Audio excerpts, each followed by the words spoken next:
Hello everyone, welcome to Urbanscape, Bangalore.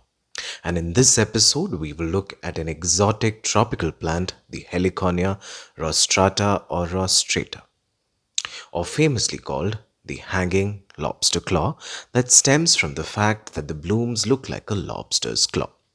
This is native to South and Central America and is a perennial plant. Unlike the other heliconias, this one has its blooms hanging downwards. The blooms are rich in nectar, and you can see ants and some small birds loving this. They are related to the banana family. If you were thinking that these are actual flowers, then you are wrong. This is a bract that protects tiny, very ordinary yellow blooms that will come out of the bract. The structure you see here is actually a pseudo or false stem because they have a rhizome that is actually the modified stem. The blooms can last really long and they are popular in flower arrangements. The actual flowers come as the bracts mature and declump.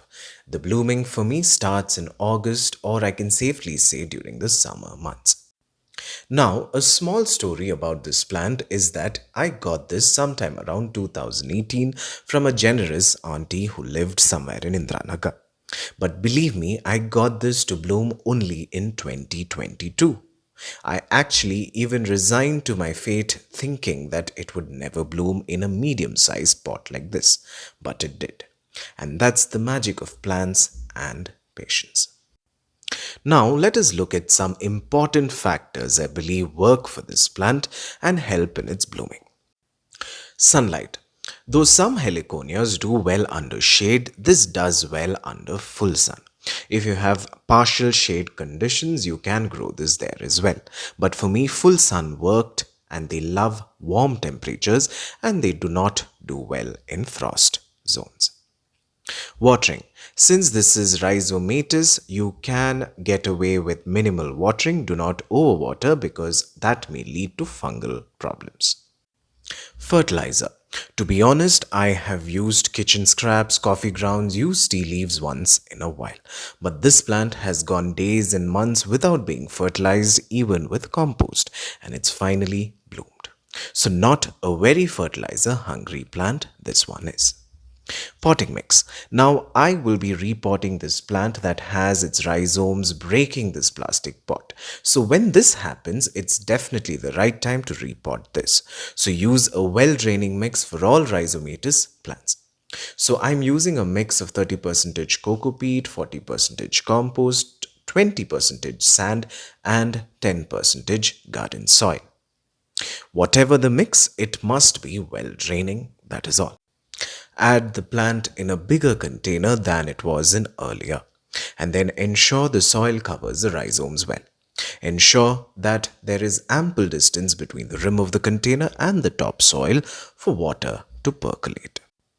I think one thing that worked magic for me in terms of blooming is that I left this one untouched without repotting for all these years, and it probably aided its blooming. See, this one has its rhizomes out and it hasn't bloomed. They do much better when grown in the ground and they have a clumping tendency like the banana. And that also helps with blooming. Pests and diseases. I have not seen any pest or disease on this plant, not even white flies that generally affect my banana plant. Propagation. Now propagating this one is very easy. You can just divide these rhizomes and repot. If the rhizomes have leaves attached like this, the better it is. Pruning. Now this is very important, so listen carefully. Please go easy on pruning with this one, especially if you are growing this in a pot. If you see the leaves looking drab and not so good, just play along. What we need are the blooms, and bloom stalks arise from the base through these pseudostems and then dangle and produce blooms. So heavy pruning will inadvertently cut off these blooms and you wouldn't know. So with the Heliconia Rostrata, some see a lobster claw and some see a parrot's beak. But all I see is a beautiful plant waiting to make your tropical garden stand out. And with this, we've come to the end of yet another episode of Urbanscape Bangalore, and I really hope you've enjoyed this tropical edition. Additionally, you can follow me on Instagram and Facebook, the links are given below. And always remember, to grow slow is to grow well. Thank you for watching, and until we meet again, a very warm goodbye.